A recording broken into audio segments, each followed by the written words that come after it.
नमस्कार, स्वदेश न्यूज के खास प्रोग्राम जनता मांगे जवाब में आपका स्वागत है। मैं हूं आपके साथ एसपी त्रिपाठी। छत्तीसगढ़ में अगले साल होने जा रहे विधानसभा चुनाव के लिए राजनीतिक दलों ने बिसात बिछाना शुरू कर दिया है और इसके लिए कांग्रेस और बीजेपी ने जमीनी स्तर पर तैयारियां भी शुरू कर दी है। बीजेपी ने हाल ही में संगठन के स्तर पर कई बड़े बदलाव किए हैं। आदिवासी नेता विष्णुदेव साय को प्रदेश अध्यक्ष पद से हटाया और सांसद अरुण साव को नया प्रदेश अध्यक्ष बनाया। इसके अलावा धर्मलाल कौशिक की जगह नेता प्रतिपक्ष की जिम्मेदारी नारायण चंदेल को दे दी गई। इन बदलावों से जाहिर है कि 2023 के चुनाव को देखते हुए विपक्ष उन मुद्दों को भुनाने की कोशिश में है जो मौजूदा सरकार में एक बड़ा मुद्दा बनकर खड़े हुए हैं। फिर भी विपक्ष प्रदेश सरकार को घेरने में कोई कोर कसर नहीं छोड़ रही और इसके लिए भारतीय जनता युवा मोर्चा के जरिए बीजेपी ने कांग्रेस सरकार के खिलाफ हल्ला बोल आंदोलन किया। वादा खिलाफी, बेरोजगारी और प्रदेश में बढ़ते अपराधों को मुद्दा बनाकर बीजेपी सरकार को घेर रही है। राजनीतिक दलों के लिए सबसे बड़ा वोट बैंक युवाओं का होता है, इसलिए प्रदेश में बेरोजगारी के मुद्दे पर फोकस किया गया।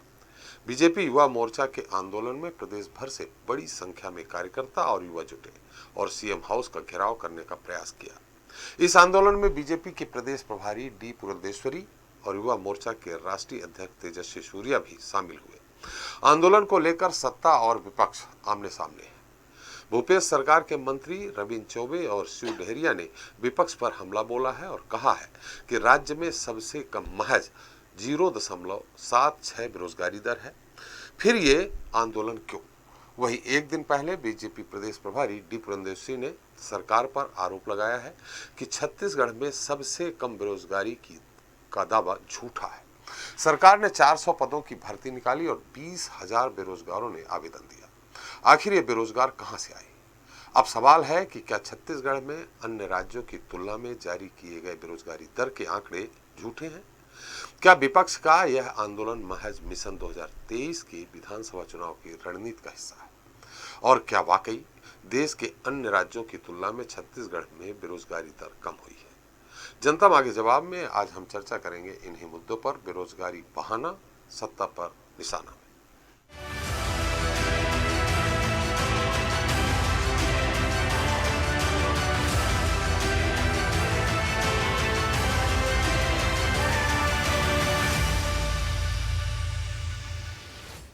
तो छत्तीसगढ़ में बीजेपी का आरोप है कि कांग्रेस ने घोषणा पत्र में 36 वादे किए थे। बेरोजगार युवाओं से वादा किया था कि 10 लाख युवाओं को बेरोजगारी भत्ता 2500 रुपए दिए जाएंगे, लेकिन कितने युवाओं को रोजगार और कितने युवाओं को बेरोजगारी भत्ता मिला, ये आज भी सवाल है। खैर, अब बात करें centre for monitoring Indian economy यानी CMII के आंकड़ों की, तो इसके आंकड़ों में छत्तीसगढ़ की बेरोजगारी दर लगातार कम हो रही है। जुलाई महीने में राज्य की बेरोजगारी दर 0.8% थी, जबकि देश की औसत बेरोजगारी दर 6.9% दर्ज की गई थी। इससे पहले मई महीने में छत्तीसगढ़ की बेरोजगारी दर 0.7% थी, जबकि तब देश की बेरोजगारी दर 7.1% थी। मार्च और अप्रैल महीने में भी छत्तीसगढ़ की बेरोजगारी दर देश में सबसे कम 0.6% थी, जबकि दूसरे राज्यों की बात करें तो हरियाणा में बेरोजगारी दर 26.9, जम्मू कश्मीर में 20.2, बिहार में 18.8, गोवा में 13.7, त्रिपुरा में 13, दिल्ली में 8.9% और पंजाब में 7.7% दर्ज की गई। खैर, बेरोजगारी को लेकर छत्तीसगढ़ में सियासी माहौल गर्म है और विपक्ष लगातार सरकार को घेर रहा है। इस मुद्दे पर चर्चा करेंगे, लेकिन उससे पहले देख लेते हैं हमारी एक खास रिपोर्ट।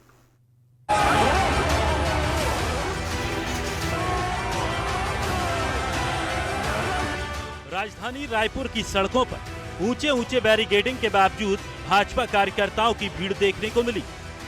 संगठन में बदलाव के बाद पहली बार है कि केंद्रीय स्तर के नेताओं के साथ हजारों की संख्या में बीजेपी पदाधिकारी और कार्यकर्ताओं ने सड़क पर उतरकर हल्ला बोला।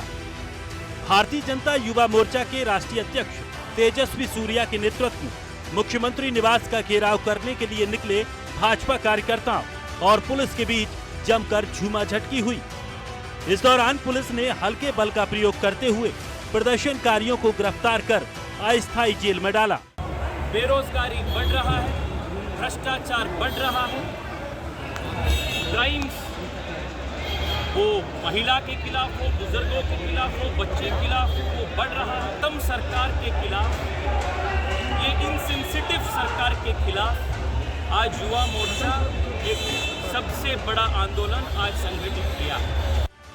प्रदर्शन में बीजेपी प्रदेश प्रभारी डी पुरंदेश्वरी, पूर्व सीएम रमन सिंह, प्रदेश अध्यक्ष अरुण साव, नेता प्रतिपक्ष नारायण चंदेल, पूर्व मंत्री ब्रजमोहन अग्रवाल समेत बीजेपी के दिग्गज नेता शामिल हुए। भारतीय जनता युवा मोर्चा सरकार के खिलाफ घोषणा पत्र में वादा खिलाफी, बेरोजगारों से झूठे वादे, बढ़ते अपराध और नशे के बढ़ते कारोबार के खिलाफ लगातार कैंपेन चला रही थी। इसी के चलते बीजेपी ने सरकार के खिलाफ विशाल रैली निकालकर हल्ला बोल किया। हमारे कार्यकर्ता और जनता सीएम हाउस तक नहीं पहुंच पाए, उन्होंने कंटेनर लगा दिए, बड़े बड़े ऑब्स्ट्रक्शन लगा दिए। ये भी कार्यकर्ता छत्तीसगढ़ की जनता है, तो उससे अलग नहीं है। और उनको रोक कर क्या तानाशाही की सरकार है, क्या आंदोलन करने पर रोक है? और ये सरकार का अभी अंतिम समय आ गया है, जनता इनको उखाड़ कर फेंकेगी। भाजपा के इस प्रदर्शन को कांग्रेस ने निरर्थक बताया और आरोप लगाया कि युवा मोर्चा की ओर से दिया गया 2,80,000 बेरोजगारों का आंकड़ा निरर्थक है, उसमें कोई सत्यता नहीं है। नए प्रभारी को इम्प्रेस करने के लिए भाजपा ये अभियान चला रही है। देश में सबसे कम बेरोजगारी दर 0.8% छत्तीसगढ़ में है। उनका ये अभियान पूरी तरह से फेल है। कांग्रेस ने दावा किया कि 4,000 लोग भी उनके प्रदर्शन में शामिल नहीं हो पाए। तो वहीं घोषणा पत्र में किए गए वायदों को लेकर कांग्रेस मीडिया प्रभारी सुशील आनंद शुक्ला ने कहा, हमने घोषणा पत्र में 36 वायदे किए थे, जिनमें से 30 वायदों को पूरा भी कर लिया है और निश्चित तौर पर आगामी चुनाव के पहले बाकी बचे वायदे भी पूरे किए जाएंगे। हम वादा करके मुकरने वाले लोग नहीं हैं कि 2003 में जो वादा किए थे, 15 साल सरकार चलाने के बाद भी भारतीय जनता पार्टी ने युवाओं से, आदिवासियों से किया हुआ वादा को पूरा नहीं किया और किसी में साहस नहीं था कि 15 साल तक उन वादों की हिसाब ले। अभी तो हमारी सरकार के 1.5 साल के काम बचे हैं और हमने 90% वादे पूरे किए हैं। बीजेपी के लगाए आरोप कितने सही हैं, ये तो आने वाले 2023 के चुनाव में प्रदेश की जनता बताएगी। फिलहाल कांग्रेस अपने ऊपर लगे आरोपों को सिरे से नकार रही है। कांग्रेस का कहना है, भाजपा अपने 15 साल के कार्यकाल में किए हुए वायदों को याद करे। बहरहाल इस प्रदर्शन से किस पार्टी को फायदा होगा और किसे नुकसान, ये तो आने वाला वक्त ही बताएगा। ब्यूरो रिपोर्ट, स्वदेश न्यूज, रायपुर।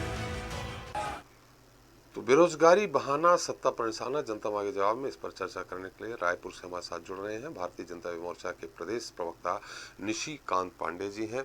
सरकार का पक्ष रखने के लिए यूथ कांग्रेस के प्रवक्ता अंशुल मिश्रा जी हैं। जेसीसी जे यूथ वीक के प्रदेश अध्यक्ष प्रदीप साहू हैं और रायपुर से वरिष्ठ पत्रकार शशांक शर्मा जी हैं और भोपाल स्टूडियो में मौजूद हैं हमारे साथ स्वदेश के managing editor RP Srivastava ji. सभी का आपका बहुत बहुत स्वागत है हमारे इस खास कार्यक्रम में। सबसे पहले हम निशिकांत जी के पास ही चलेंगे। निशिकांत जी, आंकड़े अगर झूठे हैं तो वह अलग बात है, लेकिन केंद्र सरकार के द्वारा ही आंकड़े जारी हुए हैं। इसमें सबसे कम बेरोजगारी दर छत्तीसगढ़ में ही है। अब आप, और सबसे ज्यादा जहां आपके हरियाणा में आपकी सरकार है, सबसे ज्यादा वहां 26.6 है। अब इन परिस्थितियों में छत्तीसगढ़ में सरकार, भूपेश सरकार को बेरोजगारी दर के मामले में, बेरोजगारी के मामले में घेरने कितना सही है? जी धन्यवाद त्रिपाठी जी, मैं अपनी बात रखता हूँ जी। ये भूपेश जी ने 5 लाख का होर्डिंग लगाया आपके समक्ष है, 18,000 विधानसभा में बताया, ये भी आपके समक्ष है। सीएमआई के आंकड़े उस समय भी 0.6% और 0.7%, अब ना 0.8% कुछ बता रहे हैं इनके। ठीक है, सीएमआई के आंकड़े बता रहे हूँ तो ठीक है। सीएमआई के आंकड़े गलत है क्या? मैं अपनी बात करता हूँ, उसमें आप समझ जाएंगे मैं क्या कहना चाह रहा हूँ। जी त्रिपाठी जी, मैं ये बोल रहा हूँ, मान लीजिए किसी भी प्रदेश में अगर बेरोजगारी दर एकदम बिल्कुल न्यूनतम पे है तो 2 चीज तो बहुत अच्छी से होगी। अपराध बिल्कुल नहीं होगा जी। सारे लोग आपके युवा काम कारोबार में लगे होंगे। अगर मान लीजिए 0.6 पर, मतलब 1 या 2 व्यक्ति ही प्रदेश में बेरोजगार होगा, मुझे जहां तक लगता है जी। ऐसा मुझे लगता है। अगर अंकगणित को मैं समझू तो 0.6% में अभी आप ये समझ लो कि एक व्यक्ति भी बेरोजगार नहीं होगा इस प्रदेश में, ऐसा मुझे महसूस हो रहा। तो उस आंकड़े के साथ, और दूसरा जो बेरोजगारी भत्ता की इन्होंने बात की, 2500 रुपया पर मंथ देंगे इनको जी। उसके लिए आज हमने एक आंदोलन किया, इनको आगाह किया कि आपको ये जो आपने घोषणा किया था उसको पूरा करना पड़ेगा। हक है इनका, आपने बोला था कि हम देंगे आपको हक, ये आपसे मांगने आ रहे तो आप उनको भगा दे रहे। और रही बात जो आपने कहा कि भ्रष्टाचार और ये अपराध, ये सारी समस्याएं हैं, लेकिन एक मुद्दा आपने बहुत अच्छी कही कि 4000 की वैकेंसी में 30,000 के लोग कहाँ पे आए। त्रिपाठी जी, ये आप भी समझ सकते हो, ये हमने नहीं कहा, ये आपके प्रभारी ने कहा, पुरंदेश्वरी जी ने। जी जी जी जी जी त्रिपाठी जी, अभी आपने अपने उसमें रखा बात को जी। 4000 की वैकेंसी में 30,000 के लोग कहाँ से आए? आंध्र प्रदेश तो आए नहीं होंगे, होंगे तो छत्तीसगढ़ के ही। तो जो ये आंकड़ों का खेल है। और रही बात आपने बोला सीएमआई को मैं मानता हूँ या नहीं मानता हूँ, मैं सारे संवैधानिक संस्थानों को मानता हूँ, इनके जैसा बिल्कुल नहीं हूँ कि इनको सीबीआई पे भरोसा नहीं है, न्यायालय पे भरोसा नहीं है, ईडी पे भरोसा नहीं है, सरकार पे भरोसा नहीं है। इनको सीएमआई पे पूरा भरोसा है क्योंकि वो इनके फेवर का है। त्रिपाठी जी आप ये समझना, 0.3% बता दिया इनके फेवर का है, इनको पूरा भरोसा है। तो 5 लाख का होर्डिंग लगा के 18,000 क्यों बताया आपने विधानसभा में? मेरा सवाल सिंपल सा है, अपने कांग्रेस के मित्र से, छोटे भाई है हमारे, कि आपने 5 लाख बताया होर्डिंग में, उसका पूरा नगाड़ा बजाया पूरे प्रदेश में, और विधानसभा में आते आते 18,000 कैसे हो गया? ये हमारे कांग्रेस के प्रवक्ता ये जादू मुझे बताएंगे। जी जी त्रिपाठी जी। जी चलिए, तो वैसे बेरोजगारी जहां ज्यादा हो तो क्या हरियाणा में भी आप लोग इसी तरह से सरकार का घेराव करने का प्रयास करेंगे, अगर आप सीएमआई के आंकड़े को सही मान रहे हो तो? मैं नहीं मान रहा हूँ। नहीं मान रहे? नहीं मान रहा हूँ। अभी आपने खुद ही कहा कि मैं इस तरह की सारी संस्थाओं को सही मानता हूँ। ये संवैधानिक नहीं है त्रिपाठी जी, ये संवैधानिक संस्थान कैसे है बताइए? नहीं, आपने कहा इस तरह की जो भी संस्थाएं हैं हम संवैधानिक, हमने नहीं कहा। मैंने ये बोला कि सारे संवैधानिक संस्थानों को मैं मानता हूँ, उसका आदर करता हूँ। जी, तो मतलब त्रिपाठी जी, मतलब ये जो मध्य प्रदेश वगैरह दूसरे नंबर पे है, उत्तर प्रदेश तीसरे नंबर पे है, ये सब गलत है। अब देखिए छत्तीसगढ़ का परिदृश्य तो मैं देख रहा हूँ सामने, मेरे सामने दिख रहा है कि यहाँ पे बेरोजगारी है, लोगों ने फॉर्म भरा है, हमने फॉर्म भरवाया है। अभी वो आंकड़े आपके कुछ दिन में आपके सामने रखूंगा मैं आपके साथ पटल पे, और फिर बात करेंगे इस पर कि ये बेरोजगार कहाँ पे पैदा हुए। उसे जो 10 सवाल किए हैं कांग्रेस ने बीजेपी से, उसमें अंत में उन्होंने एक जगह लिखा है कि घोषणा पत्र में हमने कहीं भी नहीं लिखा है। अच्छा, कहीं भी नहीं लिखा है? वो तो शराबबंदी, बेरोजगारी भत्ता देने को कहीं भी नहीं लिखा है। शराबबंदी में ये बोल रहे थे कि हमने, शराबबंदी अलग मुद्दा है। देखिए, नहीं, मैं ये बोल रहा हूँ, ये झूठ की सरकार है। अब झूठ की सरकार से आप कुछ भी करवा लो, मतलब मैनिफेस्टो, अगर आपके पास इनका मैनिफेस्टो है तो आप उसको चलाओ।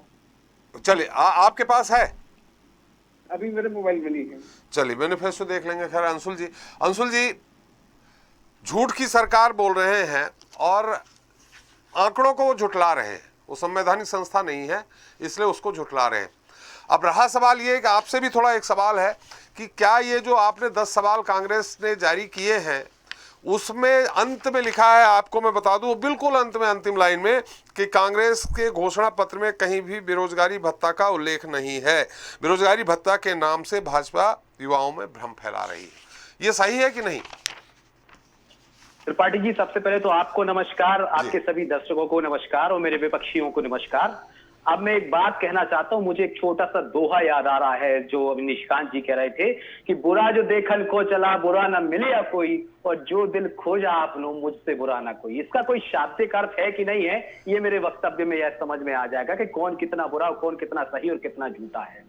सर्वप्रथम तो आपके जिम्मेदार न्यूज चैनल के माध्यम से जनता जनार्दन को, विपक्षी दलों को, सभी मीडिया कर्मियों को मैं बता देना चाहता हूं कि हम बेरोजगारी भत्ता 2500 रुपए बेरोजगारों को देंगे, ऐसा हमने कहीं नहीं लिखा है। हाँ, वो बात अलग है कि सन 2003 के घोषणा पत्र में बीजेपी के, माननीय बीजेपी के जो पूर्व मुख्यमंत्री थे, उन्होंने लिखा भी था और उन्होंने कहा भी था कि 500 रुपए बेरोजगारी भत्ता हम सभी युवाओं को देंगे। वह आज तक आया नहीं आया, वो बीजेपी के प्रवक्ता और बड़े आला कमान के नेता बताएंगे।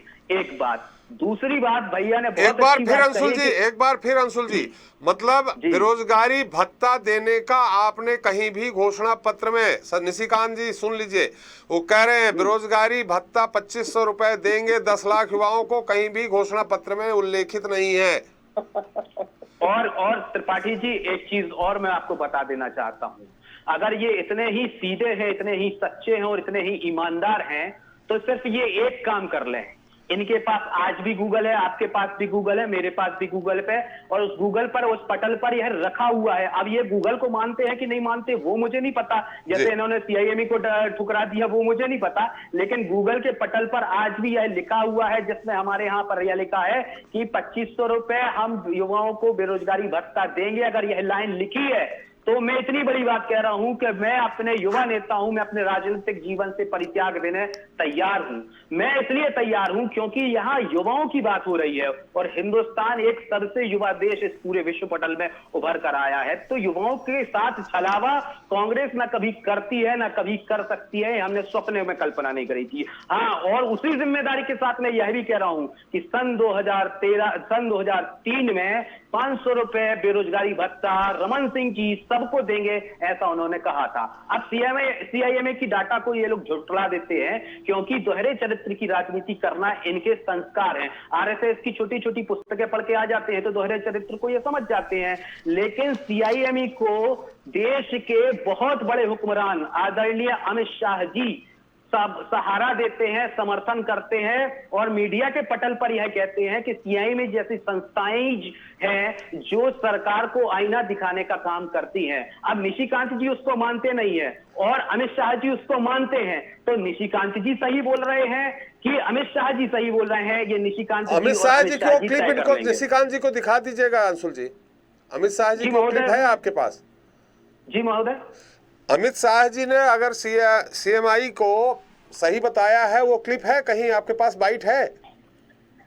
अब वो तो पटल पर है महोदय, बाइट 100% पटल पर है, उल्लेखित है, बड़े बड़े अखबारों में लिखा हुआ है और बहुत बड़े निजी न्यूज चैनल जो नेशनल न्यूज चैनल है उसके ऊपर उनकी बाइट है। उस पर उसका नाम लेना मैं नहीं चाहता हूं, निशिकांत जी इसको बहुत अच्छे से जानते हैं। उसको वो जाएंगे तो छत्तीसगढ़ में वो बहुत प्रचारित भी हो रही है, प्रसार भी उसका बहुत ज्यादा हो रहा है, उसके बहुत सारे मीम भी बन रहे हैं क्योंकि एक साइड डी पुरेंद्रेश्वरी जी इसको मानती नहीं है और बड़े बड़े नेता जो सीआईएमई को है उसको मानते हैं। चलो अगर सीआईएमई को वो ये मानते नहीं है तो पटल पे यानी संसद के पटल पे रखा है, संसद के पटल पे रखा है। मीडिया लोकतंत्र के चतुर्थ स्तंभ मीडिया के इलेक्ट्रॉनिक मीडिया के पटल पर यह अभी उल्लेखित है और रखा हुआ है, आप उसको सर्च करेंगे तो पता चलेगा। पटल का सामान्य तौर पर उपयोग विधानसभा या लोकसभा या राज्यसभा में होता है। अब हम पटल का प्रयोग मीडिया और चतुर्थ स्तंभ में कर लेते हैं तो उसमें समस्या ही क्या है। क्या मुद्दे पर आता हूं मैं एक बहुत ईमानदारी से एक बात और कह देना चाहता हूं निशिकांत जी से कि निशिकांत जी और एसपी त्रिपाठी जी आपसे भी यह कह देना चाहता हूं कि अगर सीआईएमई 1 मिनट के लिए मान लें कि वह गलत है, वह गलत डाटा प्रस्तुत करती है देश के समक्ष और देश के युवाओं के समक्ष, जबकि देश 65% युवा है, तो मैं तो यह कहता हूं केंद्र में बैठी हुई मोदी सरकार को सबसे पहले सीआईएमई और इस प्रकार की एजेंसियों के ऊपर बैन कर देना चाहिए। ये बैन क्यों नहीं करते? बैन इसलिए नहीं करते क्योंकि यह फिर से पुनः दोहरे चरित्र की राजनीति। निशिकांत जी आपके पास आऊंगा, उनकी बात पूरी हो जाए आपके पास। निशिकांत जी आऊंगा, निशिकांत जी आऊंगा, अंशुल जी की बात पूरी हो जाए। जी अंशुल। निशिकांत जी इतने उत्तेजित इसलिए हो रहे हैं क्योंकि मैंने तो सिर्फ इनको अपना आईना दिखाने का प्रयास किया। अब मुझे नहीं पता था कि इनके आईने में ये जब अपना चेहरा देखेंगे तो ये स्वयं इतने डर जाएंगे कि उत्तेजित हो जाएंगे। तो निशिकांत जी जब जिसको जितना समय मिले उस समय में अपन बोलेंगे तो ज्यादा अच्छा रहेगा। और आपको यह बता दूं कि जब 2018 में हमें सरकार प्राप्त हुई थी तब 12 लाख रजिस्टर्ड किसान थे पूरे छत्तीसगढ़ में। आज 25 लाख रजिस्टर्ड किसान है पूरे छत्तीसगढ़ में जो 2500 रुपए समर्थन मूल्य प्राप्त कर रहे हैं महोदय। तो इसको रोजगारी का आप नहीं कहेंगे क्या? युवाओं ने अपने आप में एक एंटरप्रेन्योरशिप का काम किया है। 168% तक का एंटरप्रेन्योरशिप छत्तीसगढ़ में बढ़ा है महोदय। दूसरी ओर हम 6.8 पर बेरोजगारी दर में पूरे देश में लाइज कर रहे हैं। माइनस में देश की जीडीपी जाती हुई नजर आ रही है और छत्तीसगढ़ की जो जीएसडीपी है महोदय वो 7.8 पर लाइज कर रही है। यह ना सीआईएमए की डाटा है ना कांग्रेस के डाटा है, यह देश की स्वतंत्र एजेंसियों के डाटा है। अब इसको निशिकांत जी मानते हैं कि नहीं मानते, यह फिर से एक अपने आप में सोचने वाला और क्वेश्चन करने वाला विषय है। तो यह जो झूठ के पुलिंदे पर राजनीति करने का जो इनके संस्कार है पिछले 3.5 वर्षों पे इनके पास राजनीति करने का कोई मुद्दा नहीं बचाता। इनके पास समस्या क्या आती है, ये मुद्दा तो उठाते हैं, ये किसानों की बात करते हैं तो ये फिर फंस जाते हैं क्योंकि आय दुगनी करने के लिए कहा था। ये युवाओं की बात करते हैं तो 2 करोड़ प्रति वर्ष रोजगार देने की बात में ये फंस जाते हैं। तो इनके पास राजनीति करने का कोई मुद्दा नहीं बचा है और संपूर्ण बीजेपी जो है वो खेतियानी बिल्ली खंबा नोचे की तरह आपस में लड़ रही है। तो ये जो कुछ कर रहे हैं ये साधुवाद है कि ये कुछ कर रहे हैं, छत्तीसगढ़ में कुछ तो कर रहे हैं। अंशुल जी बिल्कुल बहुत सही कहा। मैंने इन लोगों ने जितनी तैयारी हल्ला बोल की थी उससे कहीं ज्यादा कांग्रेस ने होमवर्क किया है। ये आप जो आंकड़े आपने प्रस्तुत किए हैं, ये 10 सवाल जो हैं ये मरकाम जी पहले ही बोल चुके हैं, हम लोगों के पास आ चुका है। तो हम मन दाद देते हैं कि होमवर्क सत्ता में रहते हुए भी किया जाता है। प्रदेश अध्यक्ष हमारे साथ प्रदीप साहू जी जेसीसी के, निशिकांत जी आ रहे हैं, हम प्रदीप जी की भी बात ले लें। प्रदीप जी आज क्या इस हल्ला बोल में बीजेपी अकेले थी कि आप शरीक थे? देखिए, रही बात बीजेपी के शामिल होने के, तो ये बीजेपी का कार्यक्रम था और बीजेपी के कार्यक्रम में सवाल ही पैदा नहीं होता कि हम शामिल हो। चलिए, तो आप भी बेरोजगारों को लेकर के, बेरोजगारी दर को लेकर के आप भी कोई प्रदर्शन करेंगे? मैंने जेसीसी जी प्रदर्शन करेगा? बिल्कुल। देखिए, हम लोग विपक्ष में हैं और विपक्ष में होने के बाद हमारी भूमिका होती है, हमारा धर्म होता है कि हम आम जनमानस के मुद्दों को उठाएं। और आज बीजेपी ने कार्यक्रम किया है, हमने भी कई सारे प्रदर्शन किए हैं, चाहे वो बेरोजगार युवाओं के लिए हो, चाहे वो शराबबंदी की बात हो, चाहे विधवा पेंशन की बात हो। तो आज का जो कार्यक्रम था वो कहीं ना कहीं भारतीय जनता पार्टी के नेतृत्व में हुआ था, इसमें हम लोग कहीं शामिल नहीं थे। लेकिन रही बात छत्तीसगढ़ की जनता की बात होती है, तो जनता के मुद्दों के लिए, जनता की आवाज बनने के लिए जेसीसी जो हमेशा तैयार रहती है। और जब हमारा समय आएगा तो हम भी इसमें विरोध करेंगे, प्रदर्शन करेंगे और जो हमारा अधिकार है, युवाओं का जो अधिकार है, वो बिल्कुल मांगेंगे हम लोग। चलिए, आज की स्थिति में हम आपसे जानना चाहते हैं, प्रदर्शन हुआ, अभी अंशुल जी ने कहा कि नहीं, जो CMI-M की आंकड़े हैं वो सही है 0.6%, और निशिकांत जी कह रहे हैं कि नहीं, यहाँ लगातार बेरोजगार युवा बढ़ते जा रहे हैं, उनकी रफ्तार बढ़ रही है बेरोजगार युवाओं की। इसमें आप क्या पाते हैं? CIMI की रिपोर्ट को आप सही मानते हैं कि गलत मानते हैं? देखिए, रोजगार के मैं तो कहने की एक छोटा सा दोहा कह के मैं आपको बात बताना चाहता हूँ। क्या बात है, क्या बात है, दोहा बहुत कह रहे हैं आप लोग। अंशुल जी ने कहा, आपने राज में घी, अब भूपेश बघेल जी के राज में दारू मिले, अब गोबर बेच के फिर रोजगार मिला है ना। मैं तो बिल्कुल मान रहा हूँ। फिर से दोहा फिर से कहिए। मैं राम राज में दूध मिले, कृष्ण राज में घी, और भूपेश राज में दारू मिले और गोबर बेच के पी। तो रोजगार मिला है ना हम लोग को, बिल्कुल मिला है। हमको तो गोबर बेचने का रोजगार मिला है। हमारे आदरणीय दाऊद जी, भूपेश बघेल जी ने हमें इतने रोजगार दे दिए हैं कि छत्तीसगढ़ को दुर्भाग्य है। मैं गौ माता का बहुत सम्मान करता हूँ, गोबर का टीका मैं भी लगाता हूँ, गौ माता की पूजा करता हूँ, लेकिन इसके आड़ में राजनीति नहीं करता मैं। आप देख सकते हैं आज हमारे छत्तीसगढ़ प्रदेश के भोली भाली जनता को आज गोबर बेचकर रोजगार दर्शाते हैं। ये तो दुर्भाग्य है छत्तीसगढ़ का। अरे कैसी परिस्थितियां आ गई है। इस योजना का PM हाउस तक में तारीफ हो चुकी है। इस योजना की फिर से कह रहा हूँ, मैंने योजना का विरोध नहीं किया है। मैं विरोध उस चीज का कर रहा हूँ कि इन लोग जिस तरीके से आंकड़ा पेश करते हैं, जो दिखाते हैं, जो बताते हैं, मैं उसकी बात कर रहा हूँ। आदरणीय त्रिपाठी जी, मैं पहले ही कहा, मैं गौ माता का सम्मान करता हूँ, उसे गोबर का टीका लगाता हूँ। लेकिन रही बात रोजगार की, तो छत्तीसगढ़ के प्रदेश की जो जनता है, जो हमारे युवा साथी है, उनको ठगा जा रहा है। आप रोजगार की बात करते हैं, आप देखिए आज ऐसी स्थिति, मतलब अगर जो ग्रामीण क्षेत्र में गरीब लोग हैं, लीजिए, मैं आपकी सारी बातों का जवाब दूंगा। आप एक वैकेंसी सरकार निकालती है, आप देख सकते हैं हजारों की संख्या में लोग भेड़ बकरी की तरह वहां पे विभागों में जाते हैं, वहां पे लंबे लंबे लाइन लगे होते हैं। अरे आत्मानंद स्कूल खोला गया, जहां पे स्कूल टीचर की जरूरत हुई थी, वहां पे आप देखते तो ऐसा लगता कि बाबरे ही हमारे प्रदेश के लोग हैं। दुर्भाग्य लगता था, शर्म आती थी कि ऐसे हमारे यहाँ रोजगार की कमी है। और रही बात रोजगार की, रोजगार के आंकड़े तो बनते और बिगड़ते हैं, ये आपसे ज्यादा कौन जानता है और आप मुझसे ज्यादा कौन जानता है। ठीक है, सरकार में अभी हमारे अंशुल भाई बैठे हुए हैं, उनका अधिकार है, उनका धर्म है, वो अपने धर्म को पूरा कर रहे हैं, राजनीतिक धर्म को पूरा कर रहे हैं, वो अपना पक्ष में बात कर रहे हैं। लेकिन मैं कहना चाहूंगा, छत्तीसगढ़ प्रदेश में कहीं ना कहीं बेरोजगारी की दर बढ़ी है। और रही बात 2500 भत्ते की बात करना चाहते हैं, मतलब भूपेश जी ने CMI-M के जो करता धरता है उनको उन्होंने पटा लिया है, मैनेज कर लिया है। मैंने तो ऐसा कहा ही नहीं। नहीं तो मैंने फिर तो ऐसा कहा ही नहीं। फिर मैं- ये आंकड़े मैं तो सिर्फ- छत्तीसगढ़ के दूसरे राज्यों के जो बता रहे हैं तो वो फिर आप गलत ही है ना। मैंने तो कहा नहीं कि गलत है। मैं तो ये कहना चाह रहा हूँ कि हमको तो रोजगार मिला है ना, लेकिन रोजगार मिला है हम लोग को यहाँ पे गोबर बेचने का। हम लोग जो पढ़े लिखे जो लोग हैं, जो लोग क्वालिफाइड लोग हैं, जो ग्रेजुएशन कर चुके हैं, पीजी कर चुके हैं, वो आज गोबर बेच रहे हैं। ये छत्तीसगढ़ प्रदेश की उपलब्धि है बहुत बड़ी। यहाँ डॉक्टर नहीं बन रहे हैं, यहाँ पे गोबर बेचने वाले बन रहे हैं। यहाँ पे बड़े बड़े जिनको अधिकारी बनना चलिए वो गोबर रमन बेच रहे हैं। सरकार में भी आपकी पार्टी बन गई थी, थोड़ा सा जानना चाहेंगे, रमन सरकार में पर्याप्त रोजगार मिल गया था लोगों को?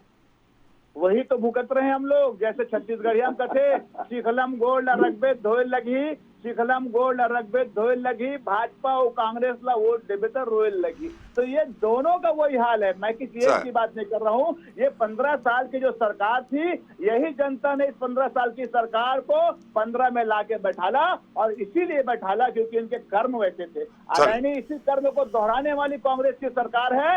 आप देख सकते हैं जिस पूर्ण बहुमत के साथ में छत्तीसगढ़ की जनता ने कांग्रेस पर विश्वास जताया, और आज उनको गोबर बेचना पड़ रहा है। ये छत्तीसगढ़ के लिए दुर्भाग्य है। चलिए, बहुत अच्छी बात कही प्रदीप जी, आपने इस बात का तो खंडन कर दिया कि जो आरोप लगाते हैं अंशुल जी वगैरह कि आप बी टीम हो बीजेपी की, उसका तो खंडन किया आपने। हमारे साथ शशांक जी हैं, शर्मा जी। शशांक जी, मेरी आवाज आ रही है आपको? जी आ रही है जी। शशांक जी, खैर आज युवाओं की बात की जा रही, चूंकि युवा मोर्चा द्वारा प्रदर्शन किया गया, इसलिए हमारे साथ भविष्य बैठे हैं हमारे देश के और प्रदेश के। अंशुल जी हैं, निशिकांत जी हैं, प्रदीप जी हैं। हम आपसे जानना चाहते हैं कि पिछले 15 साल रमन सरकार और अभी की सरकार 3.5 पौने 4 साल जो भी हो गए हैं, इसमें क्या अंतर पाते हैं आप, खासकर रोजगार को लेकर, उद्योग को लेकर, कृषि के क्षेत्र को लेकर? शराबबंदी की अभी बात नहीं करते। शराब तो रमन सरकार ने भी अपने सरकारी मुलाजिमों से बिकवाई है, ये सरकार में भी बिक रही है। अब ये अलग बात है कि 2023 के अंत तक शराबबंदी हो पाती नहीं हो पाती है, जैसा कि वादा किया है घोषणा पत्र में, वो अलग मुद्दा है। लेकिन इन दोनों सरकारों में अंतर क्या पाते हैं आप? त्रिपाठी जी, देखिए, मुझे लगता है कि कोई भी सरकार आए जी, जो रोजगार को लेकर एक बेसिक कॉन्सेप्ट बना हुआ है कि रोजगार का मतलब सरकारी रोजगार जी, सरकारी नौकरी को हम लोगों ने रोजगार मान दिया है जी, और इसलिए सरकार की जिम्मेदारी है कि जिनको वो रोजगार नहीं दे पा रही है, अगर वो व्यक्ति जाकर एम्प्लॉयमेंट एक्सचेंज में रजिस्ट्रेशन करवाता है, हमको देखना पड़ेगा कि एम्प्लॉयमेंट एक्सचेंज में रजिस्ट्रेशन कितना था।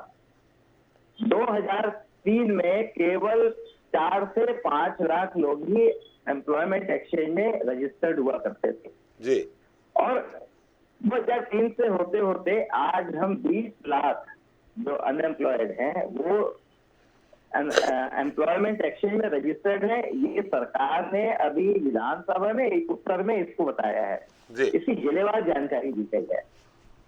तो मुझे लगता है कि जो रोजगार का एक मुद्दा है, ये एक राजनीतिक मुद्दा नहीं है, ये एक सामाजिक आर्थिक मुद्दा है।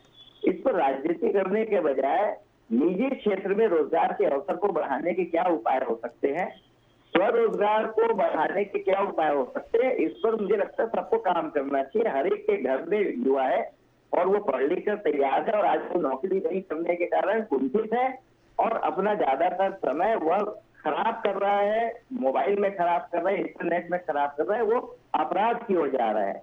ये तुलनात्मक अध्ययन नहीं हो सकता कि किसके समय में कम था और किसके समय में ज्यादा है। मुझे लगता है ये एक बहुत गंभीर विषय है। लेकिन चूंकि अभी आपने एक बहुत अच्छी बात कही कि युवा पीढ़ी हमारे साथ खड़ी है, हमारे साथ मेरी बातों को सुन रही है, तो मैं आप सबको एक निवेदन करना चाहता हूँ कि कृपया कुछ अध्ययन करें।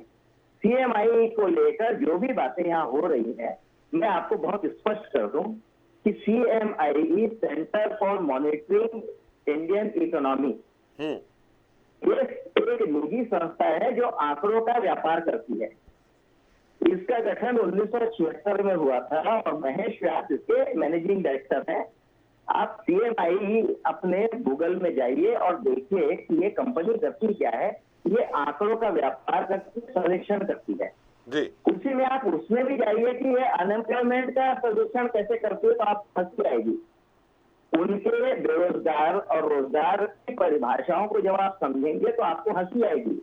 ना तो ये संवैधानिक संस्था है, ना तो ये सरकारी संस्था है, ना तो ये पब्लिक सेक्टर यूनिट है, ये शुद्ध एक निजी संस्था है जी। और केंद्र सरकार सीएमआई के आंकड़ों को नहीं मानती है और छत्तीसगढ़ को 2-4 राज्यों को छोड़ दिया जाए, पूरे देश में सीएमआई के आंकड़ों को, बेरोजगारी के आंकड़ों को, रोजगार के आंकड़ों को, अभी ममता बनर्जी जब थी पिछले 2 महीने पहले तो बंगाल में बढ़ता हुआ बेरोजगारी दर दिखाई गई, तो वहां के जो इकोनॉमिक्स है वो लोग खड़े हो गए, बोले कि सीएमआई का कुल जो गणना है बेरोजगारी दर की वही गलत है। तो पहली बात तो ये जी। दूसरी बात, अगर आप सीएमआई के आंकड़ों को ले 1 जनवरी 2019 से लेके आज पर्यंत ले लीजिए और दिसंबर 2018 से उसके पिछले साल के 3 साल को ले लीजिए। सितंबर 2018 में रमन सरकार के समय में 22% सीएमआई ने दिखाया कि ये बेरोजगारी दर है जी। उसी के अगले महीने 0.7% दिखाया। और ये कैसे हो सकता है कि एक महीने में जो बेरोजगारी का आंकड़ा 22% है वो घट के 0.7% हो जाए और 3 वर्ष के औसत आंकड़ों को निकालेंगे तो 36 महीने का डॉक्टर रमन सरकार का औसत बेरोजगारी दर 4.56 थी और अभी के सरकार के 3 साल का 1 जनवरी से 31 दिसंबर 2021 तक का अगर आप आंकड़ा निकालेंगे तो औसत बेरोजगारी दर 5.7 है। लेकिन मैं इस आधार पर किसी सरकार पर यह आरोप नहीं लगा रहा हूं कि उसके कारण में बेरोजगारी दर बढ़ रही है। बेरोजगारी दर केवल राज्य में नहीं बढ़ रही है, पूरे देश में बढ़ रही है। बेरोजगारी दर बढ़ने के बहुत सारे कारण हैं, जो 3rd 4th generation industrial revolution हो रहा है जिसमें आर्टिफिशियल इंटेलिजेंस आ रहा है, टेक्निकल जो टेक्नोलॉजी हाई टेक हो रही है उससे रोजगार के अवसर छीने जा रहे हैं। मुझे लगता है कि गांधी ने जो आत्मनिर्भर ग्राम अर्थव्यवस्था कल्पना की थी, हमको अपने हाथ के काम देने के लिए इस तरह के काम करने पड़ेंगे। मुझे लगता है कि राजनीतिक विषय नहीं है, तो इसलिए सीएमआई की अवधारणा को आप समझिए। मैं आप तीनों युवाओं से कहूंगा कि आप तीनों सीएमआई की वेबसाइट में जाकर उनकी सारी चीजों को समझकर आप देखेंगे तो सीएमआई पर आपको भी भरोसा नहीं होगा, जैसे मुझे नहीं होता है। आज जो हुआ एक राजनीतिक आंदोलन है, क्योंकि विपक्ष को बताना होता है कि उनको जनता की फिक्र है और होनी भी चाहिए, जितनी सरकार को होनी चाहिए उतनी विपक्ष को होनी चाहिए। ये बात सही है कि कोविड के कारण पूरे प्रदेश में, पूरे देश में बेरोजगारी दर बढ़ी है, बेरोजगारों की संख्या बढ़ी है। तो मैं मानता हूं कि सरकार, एक आंकड़ा आपको देता हूं, अभी जो विधानसभा में पेश हुआ, पिछले 3 साल में छत्तीसगढ़ में कुल जितने एमओयू हुए उसकी संख्या 174 है। उसमें से केवल 10 उद्योग लगे हैं और उस 10 उद्योग में केवल 2400 लोगों को नौकरी मिली है। सरकारी नौकरियों में इसी विधानसभा में भी पिछले सत्र में आंकड़े आए हैं, उसमें कुल 28,456 लोगों को रोजगार मिला है, जिसमें सीधी भर्ती से 15,038 लोगों को मिला है और शेष संविदा से मिला है। इसमें ज्यादातर कौन है? जो पुलिस के 3य श्रेणी के कर्मचारी हैं और शिक्षा कर्मी हैं। तो शिक्षा और सुरक्षा ये दोनों आवश्यक है, इसलिए इसकी भर्ती होती है, नियमित होती है और हो रही है। मैं कह रहा हूं कि सरकारी आंकड़ों को भी आप देखेंगे तो मैं किसी की सूचना, किसी की कमी नहीं निकाल रहा हूं त्रिपाठी जी।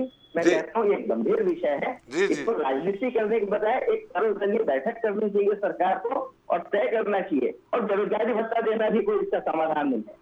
आप 2500 रुपए अगर किसी बेरोजगार को दे भी देंगे ना तो उससे घर चलने वाला है, कुछ भी नहीं होगा। मूल समाधान की तरफ जाए, मूल समस्या को समझे और उसके निराकरण करने का सब मिलकर प्रयास करेंगे तो युवा को सही दिशा मिलेगी। देश का भविष्य अगर ये युवा है तो इस भविष्य को सुरक्षित रखने की जिम्मेदारी विपक्ष की भी है और सरकार की भी है। बिल्कुल, जो आपने कहा बेरोजगारी भत्ता अगर दे दिया जाएगा तो जो बेरोजगार रहेगा तो इनका जो निशिकांत पांडे जी का जो नशा मुक्त प्रदेश बनाने की बात कर रहे हैं वो नशा युक्त हो जाएगा और ज़्यादा, क्योंकि उनको बेरोजगार आदमी को पैसा मिल जाएगा तो उस तरफ भी जा सकता है। हमारे साथ आरपी श्रीवास्तव जी हैं। श्रीवास्तव जी, जैसा कि अभी शर्मा जी ने कहा है, मुझे थोड़ा बहुत जो समझ में आया वो ये है कि जितना मशीनी युग की तरफ जाएंगे, आधुनिकीकरण की तरफ जाएंगे, उतना ही रोजगार कम होते जाएंगे। जो एक काम 5 आदमी करते थे वो एक मशीन 50 लोगों का अकेले काम कर दे रही। क्या ये एक वजह और है क्या कि फैक्ट्रियों में रोजगार कम होते जा रहे हैं, उद्योग घरानों में कम होते जा रहे हैं? किसी भी चीज़ का तो निश्चित रूप से वहाँ रोजगार कम होंगे। और जितना भी आपने देखा होगा, जहाँ 10 आदमी काम करते थे, मैनुअल काम होता था, जब मैकेनिकल और पूरा इस तरह का काम होगा तो निश्चित रूप से कुछ रोजगार कम होंगे, लेकिन इनसे रोजगार के अवसर भी बढ़ रहे हैं। आप देखिए आईटी सेक्टर में काफ़ी लोगों को रोजगार मिला है। इवन मेरे को लगता है छत्तीसगढ़ में भी काफ़ी लोग आईटी सेक्टर में गए हैं और रोजगार मिला है। तो आगे बढ़ने की प्रक्रिया में जो आधुनिक जो प्रणाली है और जो मैकेनिकल व्यवस्था आ रही है, उससे रोजगार कहीं तो कम हो रहा है, लेकिन उसके अवसर भी बढ़ रहे हैं। उसको एकदम से खारिज नहीं किया जा सकता कि सिर्फ मशीनीकरण की वजह से रोजगार घट रहा है। रोजगार बढ़ाने के और भी कई जो है स्रोत हैं। जैसे मान लीजिए कि निजी रोजगार लोग बढ़ा रहे हैं, इंटरप्रेन्योरशिप में आ रहे हैं। केंद्र सरकार की योजना है, स्टार्टअप इंडिया है और मेक इन इंडिया है, तमाम चीज़ें हैं। ग्रामीण क्षेत्रों में बहुत सारी ऐसी चीज़ें जिनको आगे बढ़ाने, जिनसे रोजगार पाया जा सकता है। जहाँ तक ये मतलब उसकी एमआई की रिपोर्ट का जहाँ तक सवाल है, देखिए ये तो निश्चित रूप से हमारे जो पत्रकार साथी ने कहा कि ये फेक भी हो सकती है। एक निजी संस्था है या एनजीओ है जो अपनी समय समय पर रिपोर्ट देती है। आंकड़ों में बाजीगरी भी हो सकती है, उनका मैनिपुलेशन भी हो सकता है। मेरा ये कहना कि मैनिपुलेशन तो सरकारी आंकड़ों में भी हो जाता है। अब नीति आयोग का आप देखिए आंकड़े आते हैं, उसमें भी मैनिपुलेशन होता है। मैनिपुलेशन का कहें, आप ये मान लीजिए कि ये निजी है इसलिए मैनिपुलेशन, ऐसा नहीं है। जो सरकारी एजेंसी वहाँ भी मैनिपुलेशन हो जाता है। तो इसको तो एकदम दरकिनार करते हुए एक चीज़ ये समझ में आई है कि कुछ इनपुट तो ज़रूर मिलता है, चाहे जो भी सर्वे आए हों, चाहे जो भी आंकड़े आते हैं, उनसे ज़रूर इनपुट मिलता है कि सरकार की परिस्थितियाँ क्या है। कोई ज़रूरी नहीं है। मतलब मैं जो अभी आपने कहा ना हरियाणा में 28% 26.6 जो है बेरोजगारी दर है, तो ठीक है 26.6 ना हो, लेकिन मेरे ख्याल में 6 तो होगी, 15 तो होगी, कुछ तो होगा। मेरा कोई एजेंसी इस तरह से जांच एजेंसी मतलब सर्वे एजेंसी जो है इस तरह का झूठ बहुत ज़्यादा नहीं परोस सकती, थोड़ा बहुत कर सकती है आंकड़ों में। उसके ऊपर केंद्र की सरकार भी है, तमाम लोगों की नज़र भी रहती है, तो एकदम से उसको खारिज नहीं किया जा सकता। एक बात। दूसरी बात यह है त्रिपाठी जी कि जहाँ तक इस आंदोलन का सवाल है, देखिए 2023 में चुनाव होने वाला है। बेरोजगारी को लेकर के जो है भारतीय जनता पार्टी बहुत बड़ा आंदोलन कर रही है, हम आप देख भी रहे हैं। आप ये सोचिए जब पूरे देश भर में बेरोजगारी है तो उस समय ये जो विपक्ष है, जहाँ पर विपक्ष है, जहाँ सत्ता पक्ष में, उसको लेकर के अन्य सरकारें क्या कर रही हैं। ये कितना बड़ा मुद्दा है देश में बेरोजगारी। और बेरोजगारी कई जो है लोगों ने, जैसे मान लीजिए केंद्र सरकार भारतीय जनता पार्टी ने हर साल 2 करोड़ रोजगार देने की बात कही, रोजगार तो अभी 2 करोड़ हुआ नहीं। तो ये सब हर जगह समस्या, न केवल छत्तीसगढ़ की समस्या है, मध्य प्रदेश की भी है, उत्तर प्रदेश की है, अन्य राज्यों की भी है। तो ये समस्या तो ऑलरेडी बेरोजगारी की है और इसको दूर करने के लिए निश्चित रूप से सारे लोगों को मिलकर सामने आना चाहिए, चाहे पक्ष हो, सत्ता पक्ष हो। जो जहाँ विपक्ष है अगली जगह सत्ता पक्ष हुई है, तो इनको सबको मिल के आना चाहिए और सारे लोग मिल करके एक जो है प्लान बनाएं कि देश में इस तरह की बेरोजगारी दर बढ़े नहीं, क्योंकि युवाओं को सबसे ज़्यादा इसका सामना करना पड़ता है। और रोजगार का मतलब ये नहीं है कि सरकारी नौकरी मिल जाए, और भी रोजगार हैं। तो अब सारी चीज़ों को क्लब करना चाहिए। जो आंकड़े अभी आपने बताया कि ये जो आए थे, जो रोजगार कार्यालय में जो भी आंकड़े आते हैं, लोग रजिस्ट्रेशन करा लेते हैं, उसमें कितने लोग रोजगार, बहुत सारे लोग रजिस्ट्रेशन भी नहीं कराते हैं। तो अब क्या है कि रजिस्ट्रेशन कराने के बाद कितनों को रोजगार सरकार ने दिया, जो नहीं दिया तो बाकी लोग बेरोजगार हैं, लेकिन वो भी कुछ न कुछ तो करते होंगे, प्राइवेट सेक्टर में जाते होंगे या अपना खुद का रोजगार ये शुरू करते होंगे। तो ये सब सारी बातें हैं। मुझे लगता है कि ये जो अभी आंदोलन है ये निश्चित रूप से एक राजनीतिक आंदोलन है और इसके अलावा कुछ भी नहीं है।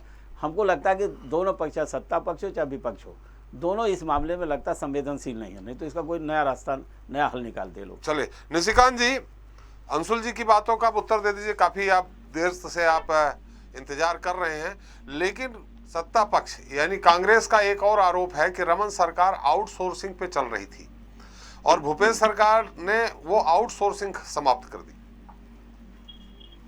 कैसे समाप्त कर दी? अब ये कांग्रेस कह रही है। हाँ, मतलब कैसे समाप्त? मैं जब बोला ये बात कि झूठ की बात होती है, अभी हमारे अंशुल जी ने बहुत ज्यादा बातें की। मैं की पूछता हूँ, ये 15 वर्षों की बात कर रहे हैं आप। त्रिपाठी समझो,